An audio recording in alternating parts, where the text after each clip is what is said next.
भगवान के एक परम भक्त हुए, नाम था भगवती। भगवती जब छोटे थे ना, 4-5 साल के होंगे, तो वो देखते थे कि मेरे पिताजी पुजारी हैं, भगवान को विभिन्न विभिन्न प्रकार के वेदों के श्लोक सुनाते हैं। अब भगवती जी को लगा मुझे तो कोई श्लोक आता नहीं है, मैं क्या सुनाऊं। तो एक दिन पिताजी के साथ मंदिर चले गए और पिताजी तो भाई सुना रहे थे, सच्चिदानंद रूपाय विश्वोत्तरिया भगवान को सुनाना प्रारंभ कर दिया। आ से अनार, बड़े आ से आम। अब भगवती जी के पिताजी ने बोला, बेटा ये क्या सुना रहे हो। तो भगवती ने इतना सुंदर आंसर दिया, इतना सुंदर उत्तर दिया कि पिताजी आप तो बने बनाए लिखे लिखाए श्लोक सुना रहे हो, मैं तो पूरी वर्णमाला ही सुना रहा हूँ भगवान को। जो भी अक्षर पसंद आए, जो शब्द पसंद आए, अपने आप श्लोक बना लो। ऐसे थे वो। 5 वर्ष धीरे धीरे उनकी आयु बढ़ गई। पिताजी ने उनकी शादी करा दी। अब भगवती जी का एक ही काम था, सुबह तो रामचरितमानस पढ़ते थे और शाम को श्रीमद् भागवत महापुराण। एक ही काम पूरे दिन। विवाह हो गया, 3 बच्चे हो गए और पिताजी भी चल बसे। और जब महाराज पिताजी भी चल बसे तो जो बची कुची संपत्ति बची थी, थोड़े दिन घर पे गुजारा हुआ, लेकिन उसके बाद वो संपत्ति भी खत्म हो गई।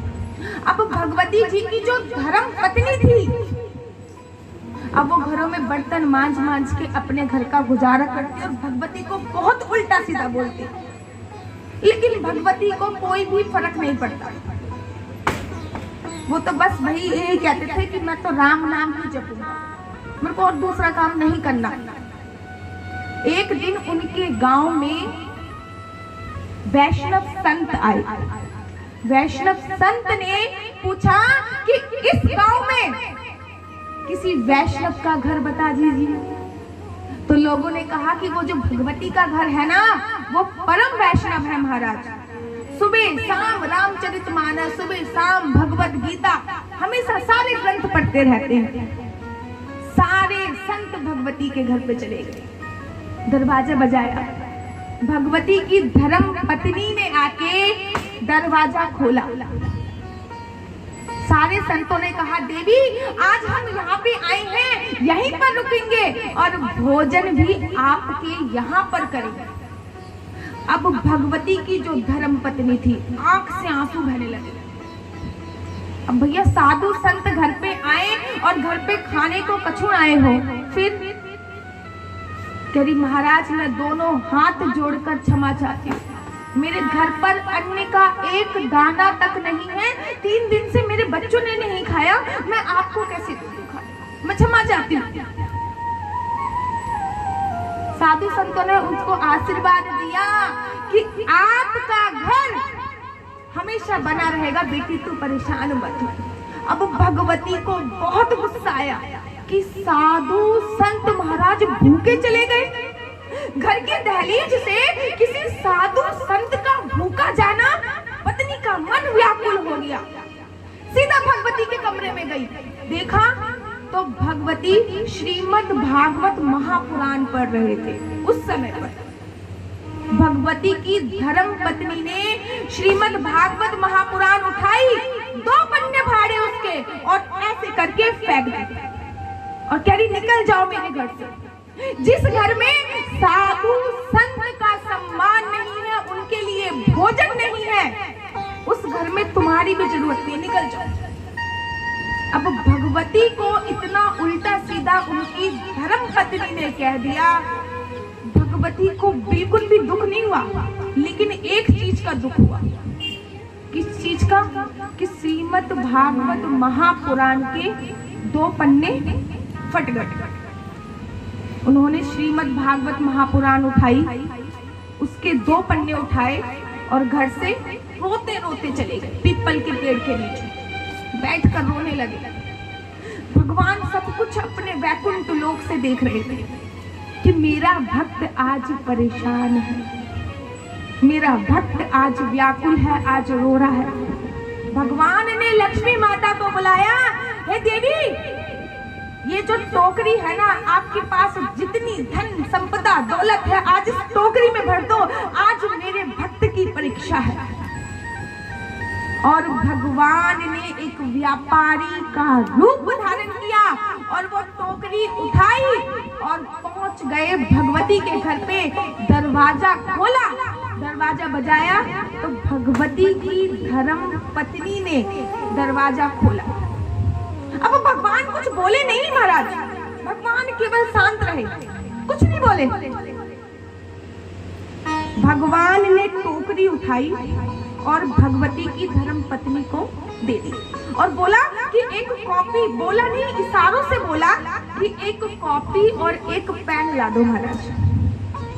भगवती की जो धर्म पत्नी थी वो कॉपी पेन लेके आ गई। जब वो कॉपी पेन लेके आ गई तो भगवान ने लिख दिया कि भगवती मेरे यहाँ पर कार्य करता था और उसने आज तक कोई भी वेतन नहीं लिया और आज वो काम पर नहीं आया तो मुझे लगा कि उसका वेतन उसके घर तक पहुंचा दूं, इसलिए मैं उसका वेतन देने आया हूँ। भगवान इतना कहा और टोकरी छोड़ी, हीरे जवाहरात से लदी हुई चले गए। अब भगवती की धर्म पत्नी सोच में पड़ गई, अरे ये काम पे जाते कब थे? अच्छा, मैं 11 बजे काम पे जाती थी, मेरे जाने के बाद ये काम पे जाते होंगे और महाराज इन्होंने तो कभी बताया नहीं, ये तो नाइट ड्यूटी भी करते थे, नहीं तो इतनी धन संपदा कहाँ से आती? अब वो तो बड़ा पछता रही है। वो जो टोकरी थी उसमें से एक सोने का गोला उठाया, सुनार के पास गई। अब भगवती को उसके बारे में कुछ नहीं पता, वो तो रोए जा रहे पीपल के पेड़ के नीचे यमुना किनारे बैठ के, कुछ नहीं पता इस बारे में। भगवती की जो धर्म पत्नी है वो सुनार के पास गई और बोलने लगी कि इस गोले का कितना पैसा दोगे? अब सुनार ने बोला, महाराज ऐसा गोला तो मैंने आज तक देखा ही नहीं है। अरे आपको जितने पैसे चाहिए, 1 लाख 2 लाख 3 लाख ले जाओ, क्योंकि मैंने ऐसा सोना आज तक देखा ही नहीं है। भगवती की धर्म पत्नी ने कुछ पैसे लिए और एक छोटा टेम्पू जो होता है भरकर सामान लिया, सारे राशन, फ्रिज, एसी सब लिया,